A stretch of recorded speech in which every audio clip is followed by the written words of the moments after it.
আজ ১৭ এপ্রিল ঐতিহাসিক মুজিবনগর দিবস। সারা দেশে নানা কর্মসূচির মধ্য দিয়ে পালিত হচ্ছে দিনটি। প্রতিনিধিদের তথ্যচিত্রে ডেস্ক রিপোর্ট। সূর্যোদয়ের সাথে সাথে মুজিবনগর স্মৃতিসৌধের সামনে জাতীয় পতাকা উত্তোলনের মধ্য দিয়ে মুজিবনগর দিবসের সূচনা করা হয়। এ সময় মুক্তিযোদ্ধা বিষয়ক মন্ত্রী আকম মোজাম্মেল হক জানান, ৮,০০০-এর বেশি ভুয়া মুক্তিযোদ্ধা সনদ বাতিল করা হয়েছে।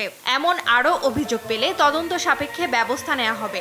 যদি কেউ মিথ্যা তথ্য দিয়ে এমন হয়ে থাকে, সেটা যদি কেউ অভিযোগ করে বা কোনোভাবে আমাদের মন্ত্রণালয়ের নজরে আছে, সেগুলো আমরা শুনানি দিয়ে বাতিল করি। এরকম প্রায় ৮,০০০-এর উপরে ইতিমধ্যে বাতিল হয়েছে।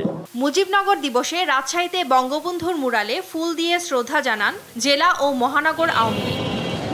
বুধবার বেলা ১১টায় চুয়াডাঙ্গা জেলা প্রশাসন কার্যালয়ে ঐতিহাসিক মুজিবনগর দিবস ও বাংলাদেশের স্বাধীনতা শীর্ষক আলোচনা সভা অনুষ্ঠিত হয়েছে।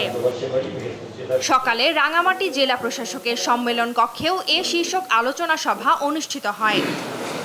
এছাড়াও সারা দেশে দিনটি উপলক্ষে নানা কর্মসূচি পালন করা হয়েছে। টুম্পা আফরোজ, নিউজ ডেস্ক, দেশ টিভি।